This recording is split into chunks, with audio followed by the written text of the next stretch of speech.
안녕하십니까? 생애빛 5분 산책에 오신 여러분들을 환영합니다. 예수께서는 심령이 가난한 자는 복이 있나니 천국이 저희 것임이요 라고 말씀을 하셨죠.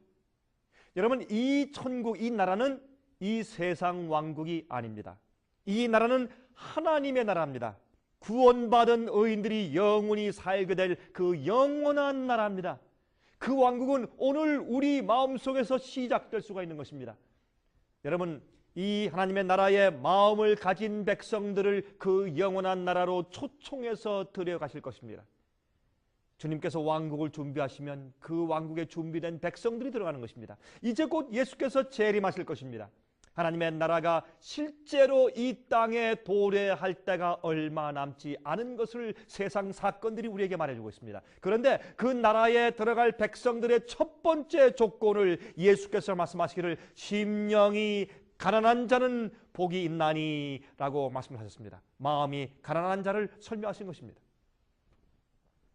여러분, 하나님의 백성들은 심령이 가난하고 온유하고 의를 위하여 핍박을 받는 자들이다, 그렇게 말씀을 하십니다. 그러므로 천국이 저희 것입니다.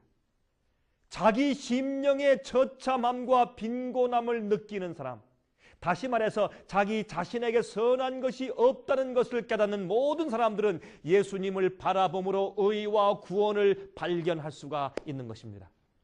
그래서 예수께서는 마태복음 11장 28절에 말씀하기를 수고하고 무거운 짐진 자들아 다 내게로 오라고 말씀을 하시는 것입니다. 예수님께서는 우리의 가난함을 당신의 은혜의 부요함과 바꾸라고 말씀을 하십니다. 우리는 하나님의 사랑을 받을 가치가 없는 인간들입니다. 하지만 우리의 보증인이 되신 그리스도께서는 자기에게 의가 없다는 사실을 인정하고 가난한 마음을 가지고 의를 사모하고 목마른 마음을 가지고 나오는 모든 사람들을 하늘의 보화로 은혜로 의로 채워주시는 것입니다. 얼마나 감사합니까? 여러분의 과거가 어떠하든지, 그리고 현재의 환경이 아무리 절망적이라 할지라도 연약하고 속절없는 낙담한 현 상태 그대로 예수께 나가면 우리의 자비하신 구세주께서는 멀리서부터 우리를 맞아서 뛰어와서 안으시고 당신의 사랑의 팔과 의의 두루마리로 감싸 주시는 것입니다. 이것이 성경의 약속입니다. 그런데 그렇게 되기 전에 마음이 가난해야 합니다. 그것을 사모하는 마음이 생겨야 합니다. 우리가 있는 그대로 예수께 나아갈 때 흰 두루마기를 입혀서 하나님 아버지께 소개시키시는 것입니다. 그분은 우리를 위해 하나님 앞에서 이렇게 간구하십니다. 내가 대신 이 죄인의 자리에 앉았습니다. 죄를 많이 지은 이 사람을 보지 마시고 나를 보아주십시오, 아버지. 사탄이 죄를 들추며 우리의 영혼을 크게 대적하고 우리를 고소하고 우리를 자기 것이라고 주장하는 반면에 예수님께서는 당신의 보혈로 더욱 강력하게 우리를 위해서 호소하시고 변호하시는 것입니다. 그런데 어떤 자에게?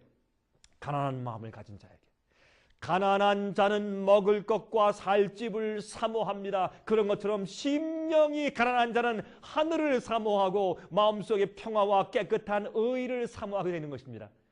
자기의 더러움을 인정합니다. 그러한 자에게 주님께서 의를 주시는 겁니다. 그리고 진리를 사모하는 자에게 진리를 이해하게 되는 것입니다. 많은 사람들이 마음이 가난하지 않기 때문에 진리를 발견하지 못하는 것입니다. 교만한 자는 하나님을 볼 수가 없습니다. 여러분, 심령이 가난한 자는 진리를 사모하며 목마른 자입니다. 하나님의 뜻을 알기를 원하는 자입니다. 이렇게 순전하고 가난한 마음을 가진 자라야 진리를 발견하게 되지 않겠습니까? 여러분, 마음이 부요한 자는 자기에게 부족한 것이 없다고 생각하기 때문에 주님께서 역사할 수가 없습니다. 여러분, 여기에 어떻게 구원을 받는지 이 놀라운 월간지가 준비되어 있습니다. 여러분, 주문하십시오. 마음이 가난해져야 합니다. 제가 다음 시간 다시 뵙겠습니다. 안녕히 계십시오.